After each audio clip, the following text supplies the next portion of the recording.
Hello everyone. इस video में हम बात करने वाले हैं CHSL 2024 में पूछे गए मेडिवल हिस्ट्री के कुछ क्वेश्चंस के बारे में। चलिए शुरू करते हैं। जो हमारा पहला क्वेश्चन है वो है कि vetti tax that is mentioned in the inscriptions of the Chola dynasty was taken in which form.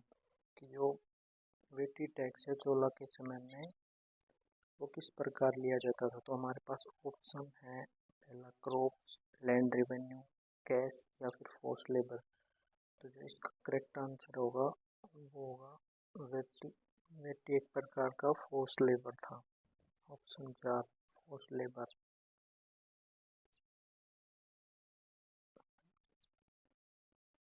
इसके बाद name the Chola inscription that provided details of the way in which the Sabha was organized in the local administration in the Chola Empire। किस inscription का नाम बताइए जिसमें कि detail provide की गई है कि सभा को किस प्रकार से और किस प्रकार से ऑर्गेनाइज किया जाता था चोला एम्पायर में। तो इसका जो करेक्ट आंसर है वो होगा उत्तर मेरू इंस्क्रिप्शन। 4 इंस्क्रिप्शन दिए गए हमारे को, तो जो उत्तर मेरू इंस्क्रिप्शन है वो इसका करेक्ट आंसर है। जो उत्तर मेरू इंस्क्रिप्शन है उसमें निम्न सभा के बारे में, जो लोकल गवर्नमेंट है उसके बारे में मेंशन किया गया है। इसके बाद Brihadeshwara temple which exhibits the Dravidian temple architecture is located in. की जो बृहदेश्वर मंदिर है जो कि द्रविड़ कला में बनाया गया है वो कहाँ पर स्थित है। जो तो बृहदेश्वर का हमारे पास ऑप्शन है तंजावुर, धर्मपुरी, मदुरई और चौथा तिरुवनंतपुरम। जो बृहदेश्वर का टेम्पल है वो तंजावुर में स्थित है। इस मंदिर का निर्माण राजराज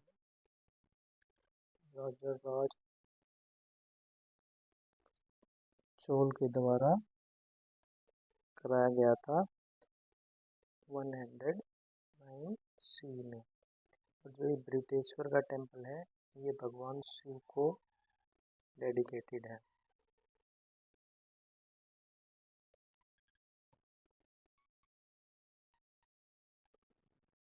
इसके बाद next question, the Brihadeshwara temple of Tanjore was built by which of the following Chola emperors। जो बृहदेश्वर मंदिर है तंजौर का, उसका निर्माण कौन से चोला रूलर ने करवाया था। तो जैसा कि हमने देखा इसमें 4 ऑप्शन है, राजेंद्र वन, राजराजा चोल, विजयनगर, चामुंडा राय। तो जो करेक्ट आंसर है वो होगा राजराजा चोल। अगर हम राजेंद्र वन के बारे में बात करें तो ये इनके सन थे राजराजा चोल के। इसके बाद जो विजयालय थे वो थे चोला एम्पायर के founder.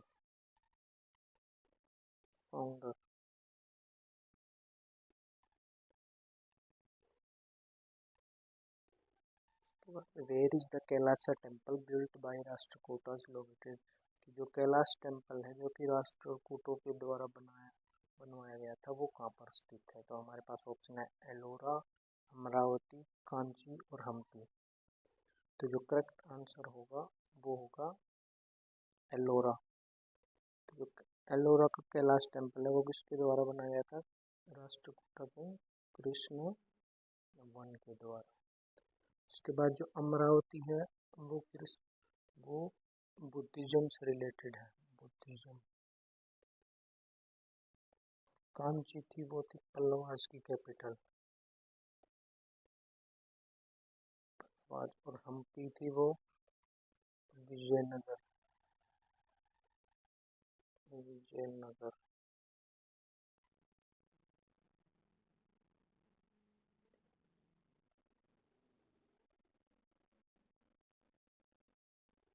The founder of Pallava dynasty was. की जो पल्लव वंश था उसके संस्थापक कौन थे। तो हमारे पास ऑप्शन है विजयालय, सिम्हा विष्णु, सिमराज और बालासिमा। तो इसका जो करेक्ट आंसर है वो है सिम्हा विष्णु। तो जो पल्लवा के फाउंडर थे वो थे Simha Vishnu.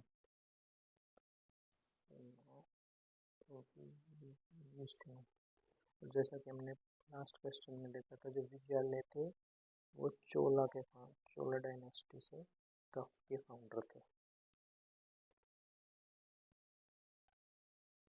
Next question, the Palas वर, जो पाल थे वो क्या थे? तो पहला ऑप्शन है dynasty that appeared in Puri, एक ऐसा राजवंश जिसने पुरी में शासन किया। दूसरा dynasty dynasty that first appeared in Cambodia, एक राजवंश जिसने कम्बोडिया में शासन किया। A dynasty that united eastern India and Burma, एक राजवंश जिसने पूर्वी भारत और बर्मा को एकजुट किया। और ये चौथा ऑप्शन है a dynasty that appeared in eastern India, एक ऐसा साम्राज्य जो कि ईस्टर्न इंडिया में जिसने राज किया। तो इसका जो करेक्ट आंसर है वो होगा a dynasty that appeared in eastern India. जो पाल डायनेस्टी थी उसके फाउंडर थे गोपाल। गोपाल के बाद उनके बेटे धर्मपाल, के बाद देवपाल। जो टाइमलाइन है पाला डायनेस्टी की वो है 750 to 1161 CE।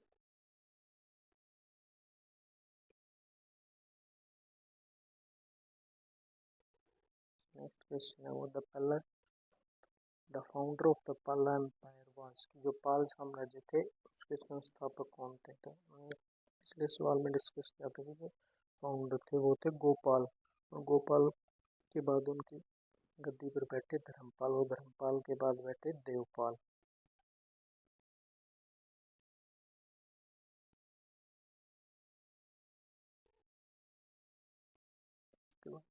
Which of the following statements about the Pala dynasty of Eastern India is incorrect? कि जो पाल साम्राज्य था उसके बारे में कौन सा कथन है वो गलत है? द पाला dynasty was founded by Gopal, की जो पाल डायनेस्टी थी वो गोपाल के द्वारा फाउंड की गई थी। ये है ऑप्शन भी बिल्कुल सही था। Dharmapal founded the Vallabh dynasty, तो धर्मपाल है उन्होंने वल्लभ डायनेस्टी की स्थापना की थी। तो ये हमारे पास गलत है, क्योंकि वल्लभ भाई यूनिवर्सिटी जो थी उसको भद्रका के द्वारा फाउंड किया गया था, जो कि मैत्रका के डायनेस्टी से बिलोंग करते थे।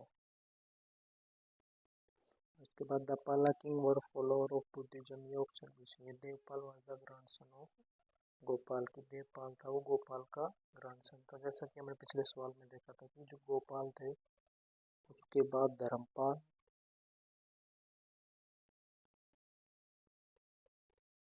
फिर उसके बाद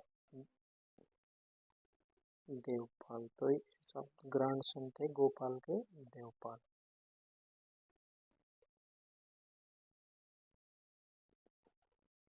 Which among the following rulers was a part of the tripartite struggle for the possession of Kannauj? इनमें से कौन सा रूलर था जो कि ट्राइपार्टाइट स्ट्रगल था कन्नौज के लिए उसमें शामिल था? तो इसका जो करेक्ट आंसर है धर्मपाल, जो कि पाल वंश से रिलेटेड थे। वो ट्राइपार्ट स्ट्रगल का एक हिस्सा थे, और इन्होंने कुछ समय के लिए जो कन्नौज था उस पर भी कब्जा किया था।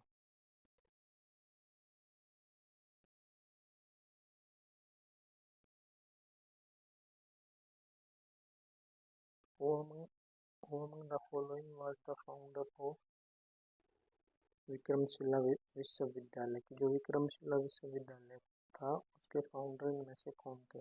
धर्मपाल, महिपाल, गोविंदपाल, रामपाल। तो इसका करेक्ट आंसर है वो होगा धर्मपाल। विक्रमशिला विश्वविद्यालय के फाउंडर कौन थे? Dharmpal.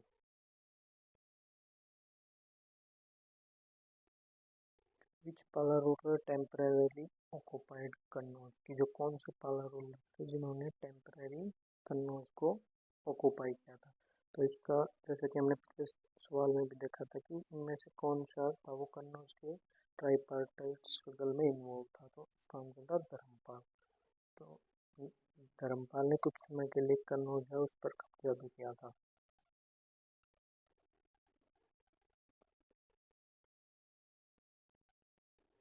The Kailasa temple at Ellora near Aurangabad in Maharashtra was built by a king from the dynasty। जो कैलाश टेम्पल है एलोरा का महाराष्ट्र के औरंगाबाद में, उसे किस डायनेस्टी के शासक ने बनवाया था? तो जैसा कि हमने देखा, जो ये कैलाश टेम्पल था उसे कृष्णवन के द्वारा बनवाया गया था। कृष्णवन वो कौन सी डायनेस्टी से संबंध करते थे? राष्ट्रकूट डायनेस्टी से।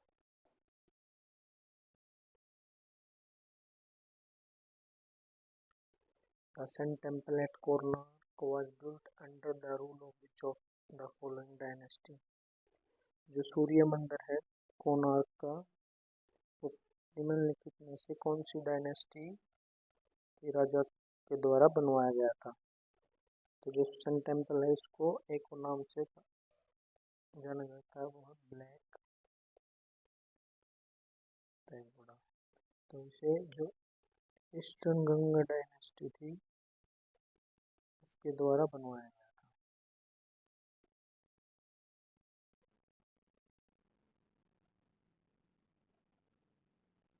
In the 11th century, under the Mahmud of Ghazni, a small town in became the capital of the vast empire of Ghaznavi. की जो 11वीं शताब्दी में गजनी के महमूद के अधीन गजनी निम्नलिखित में से किसका एक छोटा सा शहर विशाल राज्य की राजधानी बन गया था? तो इसका जो करेक्ट आंसर होगा, जैसे कि हमारे पास ऑप्शन है टर्की, इजिप्ट, पर्शिया और अफगानिस्तान। तो जो गजनी है वो कहाँ स्थित है? वो अफगानिस्तान में स्थित है। और ये गजनवी एम्पायर की राजधानी महमूद ऑफ गजनी ने इसको बनाया था। Sultan Mahmud of Ghazni was a contemporary of which of the following Chola king. जो सुल्तान महमूद थे निम्नलिखित में से कौन से चोला शासक के कंटेम्प्रेरी थे, कि इन्हीं के समय पे किस महमूद ऑफ गजनी के समय पे किस चोला राजा का शासन था? हमारे पास ऑप्शन है राज राजा 1, राजेंद्र 2, राजा धीराज या फिर राजेंद्र। तो हमारा जो करेक्ट आंसर है वो होगा राजेंद्र फर्स्ट। राजेंद्र था उनकी टाइम लाइन थी 14 से 1044 के बीच।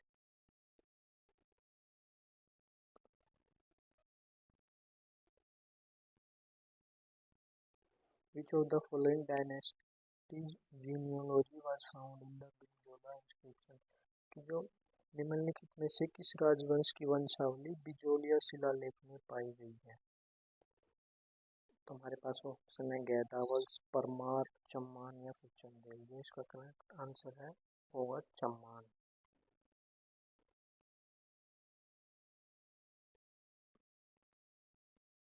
Who defeated Muhammad Ghori in the first battle of Train fought in the year 1191?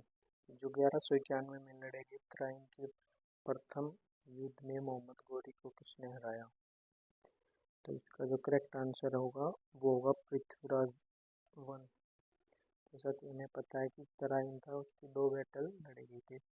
First थी 1191 में, इसमें पृथ्वीराज थे वो विनर थे। उसके बाद सेकंड बैटल हुई थी 1192 में, इसको Mohammad Ghori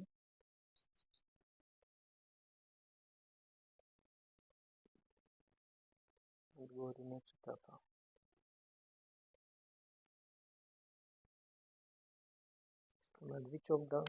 which was the first dynasty of Delhi सल्तनत? जो दिल्ली सल्तनत थी उसकी पहली डायनेस्टी कौन थी? तो हमारे पास ऑप्शन है Tughlaq dynasty, Khilji dynasty, Mamluk dynasty या फिर लोधी डायनेस्टी। जो सबसे पहले डायनेस्टी थी वो थी मामलुक, जिसे कि कुतुबुद्दीन ऐबक ने सबसे पहले फाउंड किया था, और ये 1206 से 1290 तक थी। ये इन चारों डायनेस्टी जो इन्होंने ये चारों डायनेस्टी ही दिल्ली सल्तनत का पार्ट थी। जैसे कि जो सबसे पहले आए थे वो थे मामलुक।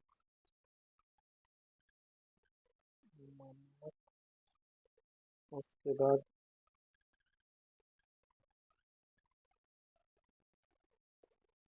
बाद खिलजी। उसके बाद तुगलक, और सबसे लास्ट में थे लोधी।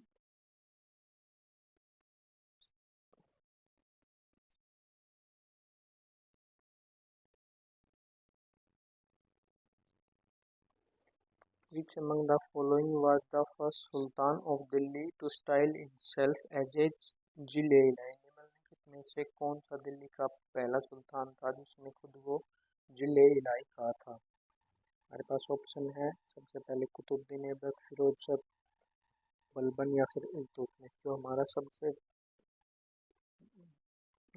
वो सुल्तान जिसने खुद को जिले-इलाई कहा था वो थे बलबन। इसके अलावा बलबन ने दो परसेंट प्रथाएं थी वो चालू करी थी, पहली सजदा और पैबोस। इसके अलावा जो बलबन था उसको ब्लड और आयरन पॉलिसी के लिए भी जाना जाता है, ब्लड एंड आयरन पॉलिसी।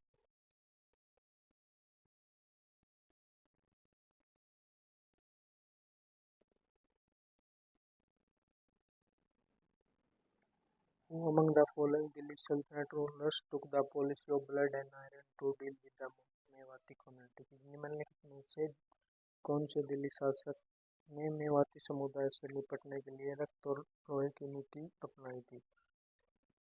इसमें हमारे पास ऑप्शन है बलबन, कुतुबुद्दीन ऐबक, रजिया या फिर इल्तुतमिश। जो हमारा करेक्ट आंसर होगा वो होगा Balban.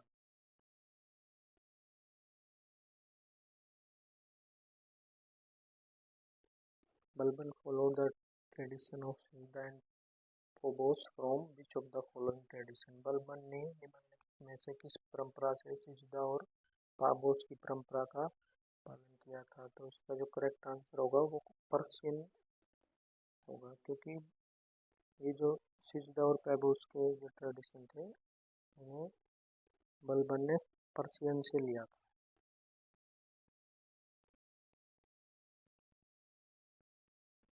Which among the following sultans shifted his capital from Delhi to Daulatabad? निम्नलिखित में से कौन से सुल्तान ने जो अपनी कैपिटल थी वो दिल्ली से दौलताबाद शिफ्ट कर ली थी? हमारे पास ऑप्शन है मोहम्मद बिन तुगलक, फिरोज शाह तुगलक, सिकंदर लोधी या फिर इब्राहिम लोधी। तो इसका जो करेक्ट आंसर है वो मोहम्मद बिन तुगलक है। तो इस बार सीजल 2024 का पेपर हुआ था, उसमें एक सवाल था कि जो सुल्तान ने अपनी कैपिटल दिल्ली से दौलताबाद ट्रांसफ़र किया है इसके बारे में किस ऑथर ने लिखा है? तो उसका करेक्ट आंसर था इब्न बतूता। इब्न बतूता था वो मोरक्को से इंडिया आया था, और किसके टाइम पे आया था? मोहम्मद बिन तुगलक के टाइम पे।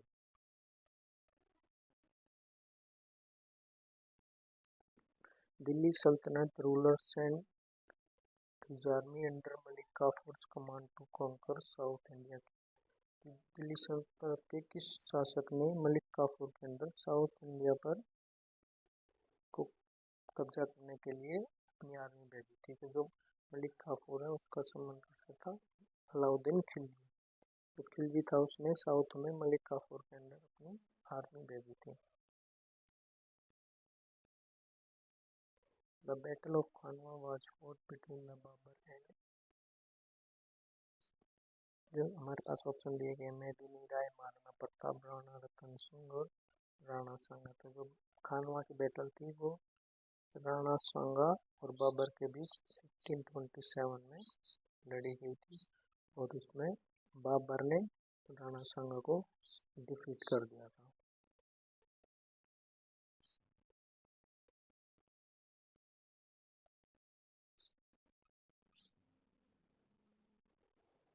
Which among the following statement is correct about the Mughal emperor Akbar, की जो मुगल एम्परर अकबर थे उनके बारे में कौन से कथन सही है।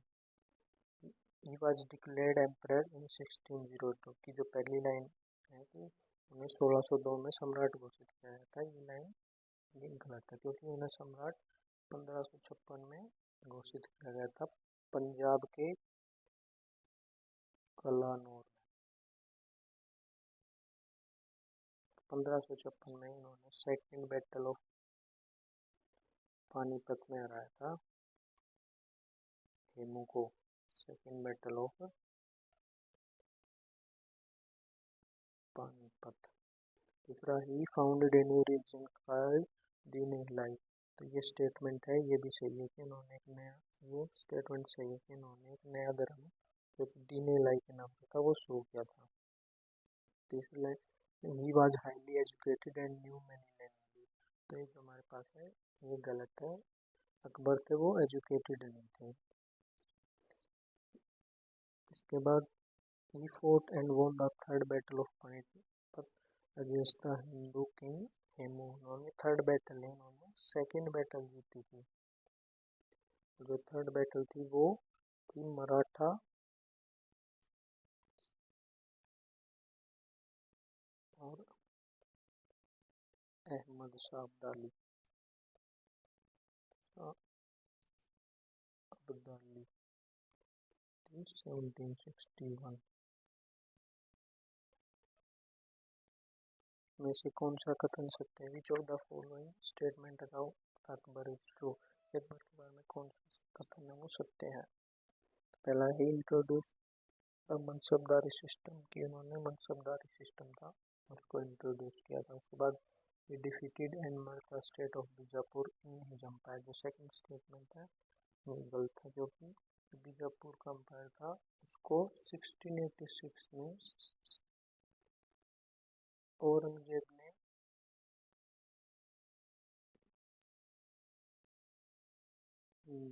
मुगल एम्पायर में मिलाया था। उसके बाद, he made Fatehpur Sikri is capital, की अकबर ने ही फतेहपुर सीकरी को अपनी राजधानी बनाया था। तो इसका जो करेक्ट आंसर होगा वो होगा first and 3 only.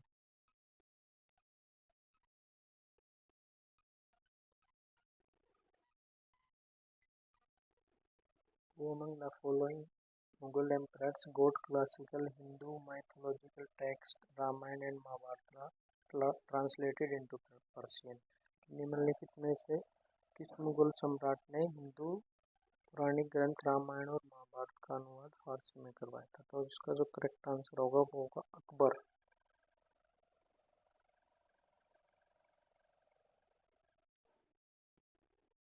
Which Mughal ruler was responsible for the execution of Guru Tegh Bahadur in the year 1675, जैसे 1675 का जो टाइम पीरियड है ये किसके रिलेटेड है, तो ये है औरंगजेब से। अगर हमें टाइम पीरियड भी पता था तो इस सवाल को हम आसानी से कर सकते थे। Which of the following was the last dynasty of Vijayanagar empire, जो विजयनगर एम्पायर है उसका अंतिम राजवंश कौन सा था। जो विजयनगर साम्राज्य था उसको फाउंड किया था संगमा डायनेस्टी ने, फाउंडर। के बाद संगमा के बाद सुलवा सालुआ, उसके बाद तुलुवा, और जो अंतिम डायनेस्टी थी वो थी अराइविडो डायनेस्टी।